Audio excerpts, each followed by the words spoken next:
परम स्नेही श्री तिवारी जी के अमृतमय वाणी के द्वारा जिनका जीवन भागवत में ही लगा रहता, कभी अगर हम घर जाएं मिलने तो क्या देखते हैं, इनके जहाँ विराजमान होते हैं बैठक में, वहाँ भागवत ही खुली रहती। जब जब जब मैं गया हूँ तो भागवत खुली रहती, उसी का चिंतन करते रहते। तो जिनका जीवन भागवतमय है।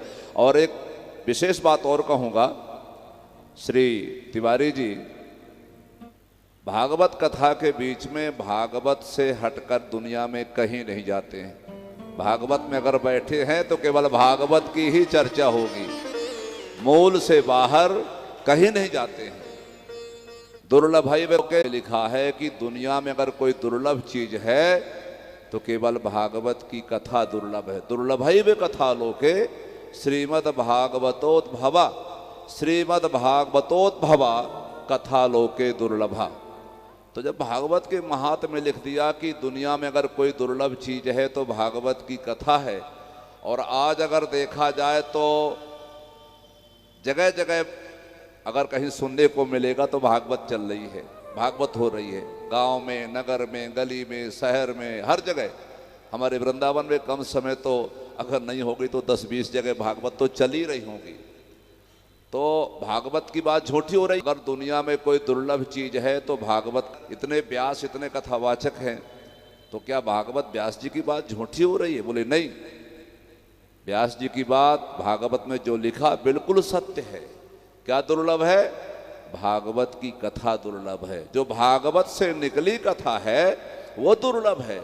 आजकल कथाओं में निंदा और स्तुति नहीं करना चाहिए कि कौन क्या कर रहा, कौन क्या बोल रहा। ये बात वास्तविक की होती तो कथा है और चर्चा कहीं और की होती है। आत्मकथा ज्यादा होती है, भागवत कथा कम होती है।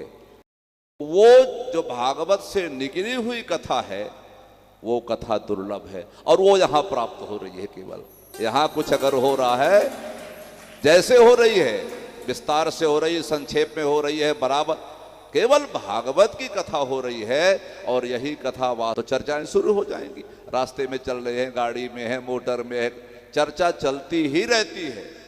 लेकिन भागवत की कथा अगर दुर्लभ है संसार में तो भागवत की कथा दुर्लभ है। तो जो मूल की भागवत है, जो भागवत व्यास जी लिख करके गए हैं, वो यहाँ श्रवण करने को प्राप्त हो रही है। अभी हम थे कि चतुश्लोकी भागवत की, और भागवत में जो आज 18,000 श्लोक हैं वो केवल पहले 4 श्लोक थे। आप कल्पना करेंगे, संसार में, संसार की उत्पत्ति अगर कहीं से हुई है, मूल कोई अगर जड़ है तो भगवान नारायण है। और नारायण का नाम कितने अक्षर का है? नारायण, 4 अक्षर का। भगवान की सृष्टि में अगर युग है तो केवल 4 ही युग हैं, सतयुग, त्रेता, द्वापर, कलयुग। अच्छा, जो नारायण भगवान को, भागवत भगवान को प्रकट किए हैं, उनका स्वरूप कैसा है? उनका भी स्वरूप चतुर्भुज है, 4 भुजाएं हैं उनके। अच्छा, जो भगवान आयुध धारण करते हैं, आयुध वो कितने हैं? बोले वो भी 4 हैं, शंख, चक्र, गदा और पद्म। भगवान की सृष्टि में 4 देखने को ही मिलेगा। चतुर्भुजी भगवान का स्वरूप है। भगवान के भक्त भी 4 प्रकार के होते हैं, आर्त, जिज्ञासु, अर्थार्थी और ज्ञानी। भक्त भी 4 प्रकार के होते हैं। भगवान की सृष्टि भी 4 प्रकार की है, भगवान के युग भी 4 प्रकार के हैं, और भगवान का स्वरूप भी चतुर्भुज है। तो भगवान की सृष्टि में जहाँ जहाँ 4 की संख्या है वो भगवान का स्वरूप है। तो भागवत में कितने अक्षर का नाम है? भा, गा, वा और ता। ये साक्षात भगवान विष्णु का रूप है, ये बात सिद्ध होती है। दूसरी बात, महात्म्य में एक बात विशेष कही गई है, आपने पूज्य तिवारी जी से सुना भी है कि दुनिया में अगर 3 चीजें शुद्ध हो जाएं तो व्यक्ति को कहीं जाने की आवश्यकता नहीं है, घर में ही बद्रीनाथ है। पहली चीज कौन सी? बोले तन, तन, मन और धन। तीनों चीज अगर शुद्ध हो जाए व्यक्ति की तो व्यक्ति का जहां विराजमान व्यक्ति बैठेगा वहीं वृंदावन बन जाएगा। तन शुद्ध हो, धन शुद्ध हो और मन शुद्ध हो। तो तन शुद्ध होने का साधन आप सभी जानते हैं। हम कहीं तीर्थों की यात्रा करें, तीर्थ यात्रा करें या गंगा स्नान जा कर के करें, हरिद्वार में, हर की पैड़ी में, गंगा सागर में या प्रयागराज में संगम में गंगा स्नान करेंगे, हमारा तन शुद्ध हो जाएगा। किसी तीर्थ की यात्रा करेंगे, अयोध्या जी जाएंगे, राम जन्मभूमि दर्शन करेंगे, वृंदावन बांके बिहारी जी, कल हरियाली तीज है और बांके बिहारी जी सोने के हिडोले पर विराजमान होंगे, वो दिव्य दर्शन करेंगे। तो वहाँ तीर्थ की यात्रा करने से हमारा तन शुद्ध होता है। तीर्थ की यात्रा करें, गंगा स्नान करें और तीसरा पंचगव्य पान करें। पंचगव्य होता है गाय का दूध, गाय का घी, गाय का गोबर, गोमूत्र और गाय का दही। 5 चीजों से मिले द्रव्य को पंचगव्य कहते हैं। पंचगव्य हम पान करते हैं तो हमारा तन शुद्ध हो जाता है। तन शुद्ध होने के ये साधन हैं। और धन शुद्ध होने का साधन, अपने परिवार का पोषण करें, अपना पेट भर लें तो क्या धन शुद्ध हो जाएगा? नहीं, धन अशुद्ध हो जाएगा। आपने जीवन की कमाई केवल अपने परिवार के पोषण में लगाई है, अपने तन, अपने पेट को भरने में लगाया, वो धन तो अशुद्ध है। धन शुद्ध कब होगा? ऐसी कथाओं में आकर के हमारा एक अंश भी अगर लग गया तो हमारा धन शुद्ध हो जाता है। धार्मिक कार्य में, समाज की सेवा में, आध्यात्मिक कार्यों में हमारा धन लगेगा तो निश्चित रूप से हमारा धन भी शुद्ध हो जाएगा।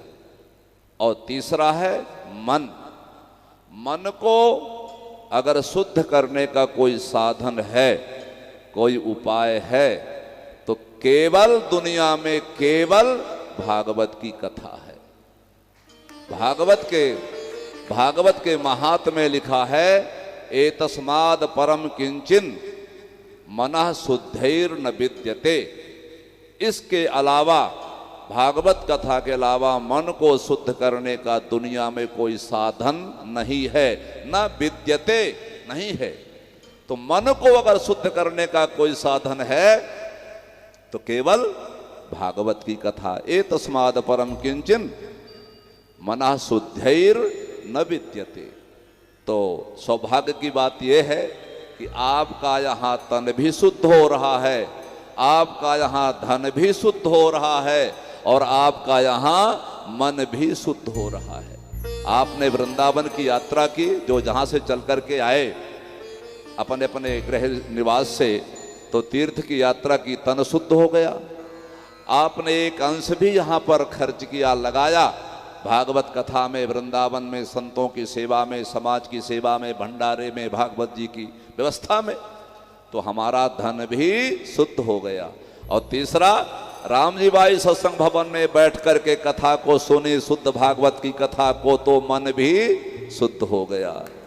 हमारे तन, हमारे धन और हमारे मन, तीनों को शुद्धि करने का साधन आपको आज प्राप्त हुआ है। तो इससे बड़ा सौभाग्य हमारे जीवन में प्राप्त नहीं हो सकता।